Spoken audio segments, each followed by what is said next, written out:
Hi guys, thanks for tuning in again. Um, I'm still going through these recipes of my mother's, and it's incredible um, how I can associate good flavors with past positive experiences, and likewise, um, certain flavors and certain memories are all connected with bad experiences. Let me tell you what I mean. For instance, when I was making the parmigiana last night with the vegetables, I told you that it was a variation of my mom's recipe where I explained the differences. And even though it was a little bit different from my mom's recipe, all those flavors mingled together. And it was a little different, but still familiar and old and very, very, very happy to me. And you know, it goes without saying that I definitely kept on collecting all of these recipes because of the association that I had with my friend working at the grocery store and collecting them and bringing them back home to me before he went home. And he would usually, actually always, every single night for 5 years, sit down at the table with my mom and my dad and myself. I was the only child, and so I had no siblings. And I was about 18, 19 at the time. We met at university, and in order to stay closer to me and see me every day after university, after classes, he found a job around the corner from my house, and he used to bring home to me all these recipes. And he was a very house cleaning person. He used to help my mom vacuum while I just, watched my soap operas and did my homework. He was a very weird kind of guy, and I've never met anyone else like him since then. We were basically children. We were only friends. Friends, platonic, and nothing more than that.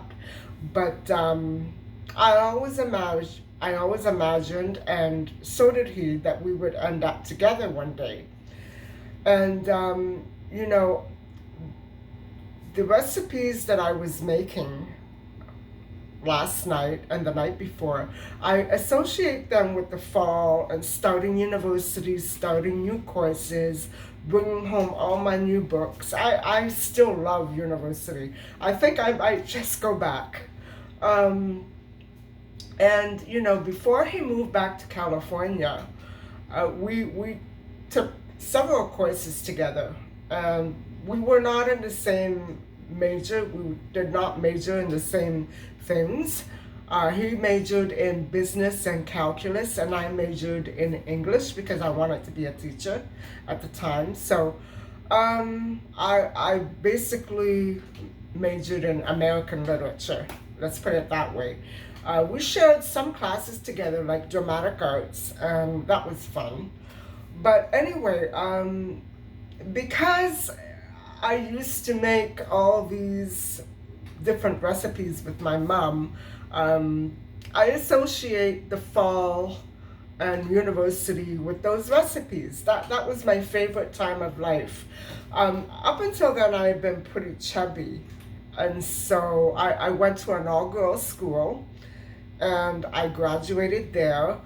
I was pretty chubby. By the time I got to university, I was about 30, 40 pounds overweight.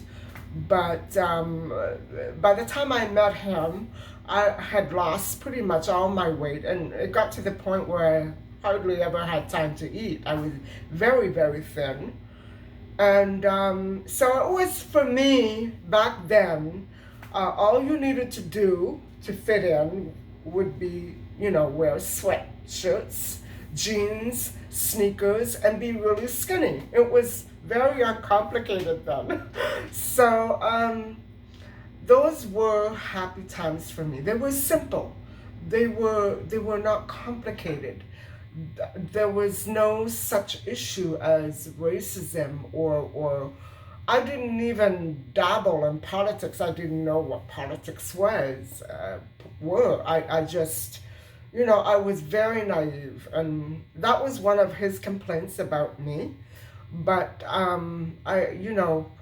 it still brings back so many good memories, and we did so many things together. And even though he lived out of town, he would basically lived with us. He spent the night sometimes with my parents and I, because there were snowstorms. And sometimes my dad wouldn't be able to drive him out of town, or he wouldn't be able to hitch a ride out of town. So it got to be pretty close to us. And he was more actually like a best friend, a pal. And when he moved to California, we had stopped talking, but I still missed him. I still cared about him. He was my first boyfriend. And so, that time for me is so magical. And so I remember once putting in front of him, it's the first time I had ever made this dish or even barely tasted it. It's called peperonata, and I should make it for you one of these days. It's more like an autumn fall dish. It's got peppers, zucchini, eggplant, potatoes, onions. It's so wonderful. It's good. And a little tomato sauce. So I remember putting it in front of him on the table, and he said something to the effect of, gee, I don't know if I'm going to like that, or he put it in his mouth. He said, I don't know if I like this, And he kept eating. How is that? Do you like it? I don't know. Let me try a little more. And finally, it got to the point where he was scraping the plate. It was so good. And I said, gee, it's a good thing you didn't like it, or I would be missing a plate by now. And that was so funny because we all laughed. And my father, of course, he loved that dish. And I remember making it and being so happy that he was there with us and we were doing our homework. And I was so excited to have this guy in the house because to me it was, I never had any brothers or sisters. Of course I had friends over, but I was so excited about university. He was my friend. He was like my soulmate. And this guy, he's still very close to me in my heart. I have so many good memories of him, even though we fought. He was very harsh with me sometimes too, when I deserved it, of course. But so this dish that's called peperonata is so delicious. And every time I look at that recipe card in this box, and I think of the days that I helped my mom make it over the stove, it brings back so many good memories. On the other hand, I think that sometimes bad memories can be associated with certain foods depending on what happened when you were eating them. And I read this article the other day, and it said that memories that are associated with certain positive and negative foods and smells, odors, scents, are all located in a part of your brain that is called the hippocampus. Now, before yesterday, I had never even heard of a hippocampus. So I'm wondering, is that what's in my hippocampus? It's been there all along, all these years, and I just realized now when I pulled out these recipes and saw all these old dishes that I used to cook with my mother when my boyfriend was there. And it's incredible what the memory, what the mind and body can do when they work together. It's incredible. And that also goes for smells, because the other day when I was walking, I passed a lilac bush, and I remember immediately I was transported back to our old house, where all these good memories took place. And my mother had this beautiful, and I'm telling you, it was huge. I think it's still there. I'm pretty sure it's still there. It used to knock right into a kitchen window and up into the master bedroom where my parents slept. It was so huge. And every time we opened the window, all that aroma, all that scent of the lilacs would hit us. It was beautiful. And so I associate lilacs with my old house. And it's unbelievable. However, as I was saying, smells and tastes also can carry some pretty negative associations. So, as an example, we had a beach house a while back. My father bought it when I graduated from Teachers College. And I remember, basically, guys, he bought it for himself, okay? He was a tourist agent, and he had 10 partners, 9 partners, 10 partners, I can't remember. And they started all this tourism in the resort where we were looking to buy a condo. And so because he had so many clients that went there every year, every month, every week, it was so popular, much more popular then than it is now. You know, people would have problems. Can you change my flight? Can you arrange to have my passport delivered? I forgot my passport. I don't know what to do. I don't have my birth certificate. I have to go to a funeral. I have to hurry up and go. Can you help me? And my father basically worked there and here, but he was very well loved and very well respected. So, you know, my beach house has a lot of good memories, very good memories. I'm very independent. I never had to be with anybody to be happy when I was there. Same here, but over there it was like a paradise. Times were different then, so bear with me.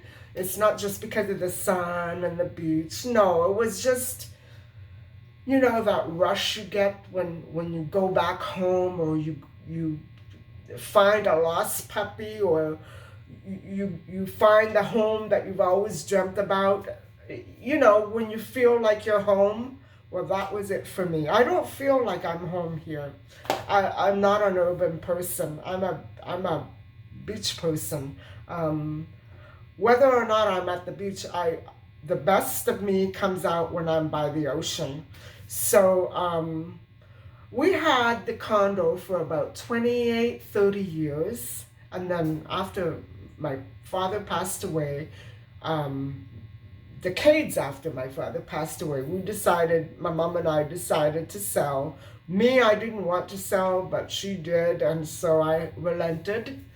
The laws are different over there. If you don't all agree, you don't have to sell, or you can't sell. It's weird. Anyway, but before we were thinking of selling, I met a guy, and he worked in the neighborhood where my condo was. And at that time, my mother was not with me. She was home in Canada. And I remember going down after my birthday. It was the year of SARS, if you can remember that. And I had been so sick. Not with SARS, but just really I'd been working out a lot. I was like 90, 89 pounds, 90 pounds. I couldn't eat. I had become vegetarian just that year prior, like January. This was July, so going to January, I had started this really vigorous routine of going to the gym every day, 4 or 5 hours. And I mean, I did every machine there. I didn't lift weights, but I did every machine. And I followed Dr. Neil Barnard's vegetarian meal plan. And you're not supposed to stay on it forever, but for maybe about a month or two. Anyway, I never got off it. I lost an enormous amount of weight. I was a size 6 when I started it, so you can imagine. Anyway, I met this guy, and you know, at first it was like with my very old boyfriend, just friends, just pals. And we used to talk for hours and hours. And I remember thinking to myself, this is the way it used to be with my first boyfriend. You know, talking about everything and, you know, agreeing on very weird things. And, you know, when you think that you have a soulmate. Well, I know, he's in California. It's not this guy that I'm talking about now. But, you know, I still do care about him. But it wasn't meant to be, and I'm not going to go there because he's not here to defend himself. I'm not going to accuse him of anything. So at the time we were not engaged. It was before we got engaged. And I remember one day he came up. Basically, first let me say that we got into the habit of when he had a break, he would come and see me upstairs or wherever I was, at the pool or maybe even on the beach. I never went to the beach. I was always by the pool where the shade was. So this day, I remember I used to go across the street to where my condo is. There was a grocery store, and I would bring home a little carton of Corona every other day or so for him. I would have one or two, but they were basically for him because, you know, what was I going to give him? I had no food in the fridge. I didn't eat. I ate very rarely. I just had like iced tea and stuff like that. And so I cut up some limes and I would give him the beer. And I would buy these hot nuts. They were called hot nuts at Walmart. And I had everything laid out. And I remember one afternoon, about 5-ish, that's when he used to take his break. He came up. It was a beautiful, beautiful, sunny, windy day. Not humid, not hot. It was gorgeous. And I remember being in such a good mood, you know. We were planning to go out for supper that night, maybe, or maybe to a nightclub. Can you imagine? I used to go to the nightclubs back then. And he was all upset, and he said, "You have my phone, don't you?" Very funny, ha ha ha. And I said, "Look, I would never do that. I didn't take your phone. Please look, you sat over there yesterday, you did this yesterday, you were there. That's where you sat. So go and look for it there." And we were looking, we were pulling apart. We had a huge couch, humongous. It was like a double bed. And so we were pulling apart all the pillows. And I remember being so upset because I knew that somebody had done something to him and I couldn't say it. I couldn't hurt him like that. But I wanted to say maybe somebody, maybe if you went to the store or something, somebody might have stolen it, or maybe it fell out of your pocket. I was trying to pacify him, but I know the anger that you can feel when you lose a cell phone. My God, it's, you know, or the cord. That's always happened in my case. And I remember when this was going on, this episode with the lost cell phone, and I knew it was his friends from work. I knew because they had it in with me and they had it in with him. I don't know what was going on. I don't care. But poor guy, he was very furious and hurt. And I think whoever took it, convinced them that they maybe saw me taking it. I don't know what the story exactly was. Anyway, I remember sitting there drinking this beer, this Corona, with the lime and lemon, and eating those hot nuts until my throat burned so badly I was choking.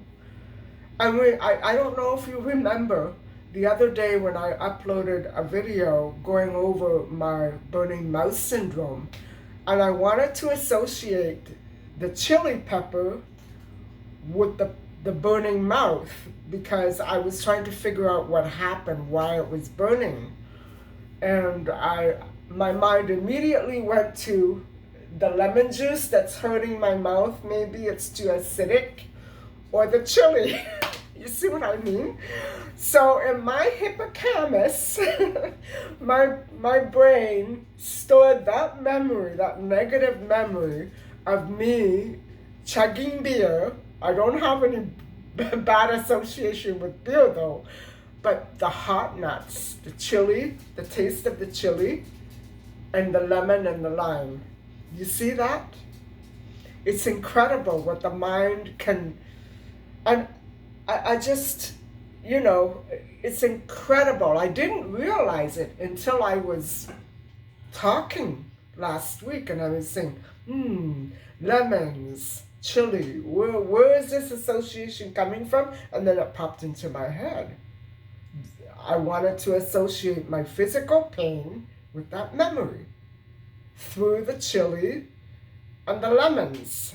I mean, I've been drinking lemons and vinegar for a month, more than a month now, and I still associate it with the burning. So it's incredible what the memory and the mind can be like. And I don't know. I think food is I think that's what basically food is all about. I mean, figure if we always had negative associations with everything that we ate, we'd all be really, really, really thin, barely surviving. Don't you think? I think that's what food is all about. That's what eating is all about. When I was a little girl, we had a store. It was a part of the city that's called Little Italy. And it was very different from what it is today. It's still wonderful there today, but I remember my father he ran a movie theater, and right next door to the movie theater, there was a store. So you go and figure, all that smell of the popcorn, of the movie theater, and all the Italian bakeries and coffee shops all along the street. It was everything. There was maybe a bank and a Kresge, and it was all grocery store, restaurant, ice cream, bakery, cafe, little diners. It's like a little scene from Popeye, you know what I mean? It was such a cute street, and that's what I remember. Movie theaters on every corner. I wish I could transport myself back to that time. It really, I remember walking with my mother to school some days, very early in the morning, and I could smell the ice cream from the bakery that were just opening. And if you've ever had Italian ice cream, you don't have to think about what I'm talking about. You know, you have to have it. And it was the only way that she could get me to eat, my mom. Because in those days, before I turned 6 especially, I wouldn't eat. I was very tiny, and I wouldn't eat. I would not eat. And I couldn't sleep very well either. And I remember my mother coming out with all these wonderful recipes. And my father was basically the same way. He didn't like food very much. He was very finicky. So my mother had to really become a gourmet cook for him. And of course, she cooked Italian. She was born in Italy like he was, and she learned the traditional way. and people still rave about her food. It's incredible. My mother, I have to publish some of her recipes because that's her legacy. I have to do something because it just people are raving about it, and I'd like to share that pleasure with everybody. But my mother, she was the key to my heart and my dad's heart. All of her cooking. And so, I grew up on this food. They are my all-time favorites, my old favorites. And because after my dad died, we didn't cook like that anymore. I basically became a vegetarian for the last, 8, 10 years of her life. And I was always dieting. I was always going to nightclubs. Sometimes I worked over 75 hours a week. So I have this much time in the nightclubs. That's the only pleasure I got. And I never ate. I was never home. I worked long hours. And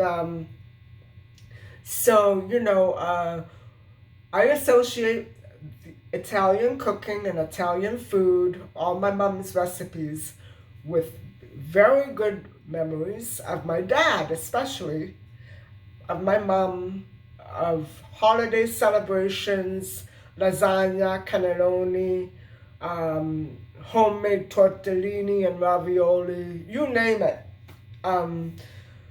She didn't, her specialty was desserts, but she wasn't that big on homemade pasta. She didn't have the patience for it, but she did make it quite a bit, especially with lasagna. And she had the most incredible bechamel sauce. So I associate all good things in the world with my mother's cooking. So it's a wonder why I still have a fatty liver and a fatty body, but it's been incredible. The association with food and memory. I never thought of this before.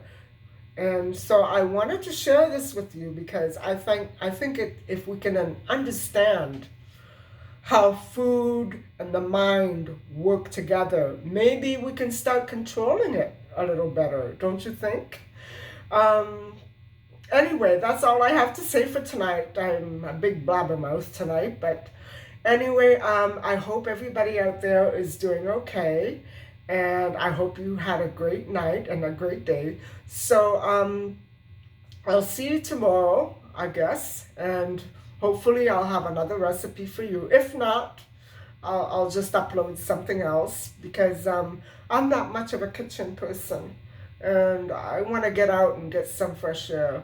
So anyway, if you have any comments or suggestions as to what other dishes you might want me to try out, let me know what your favorites are, or just say hi. That's all.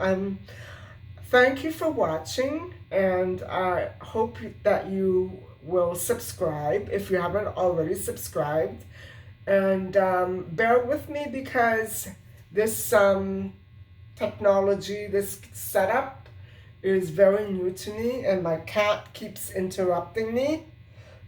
She doesn't know what's going on. She wants to be getting in on the act. So anyway, I hope you have a good night, and thank you for watching, and I'll talk to you soon. Take care. Bye-bye.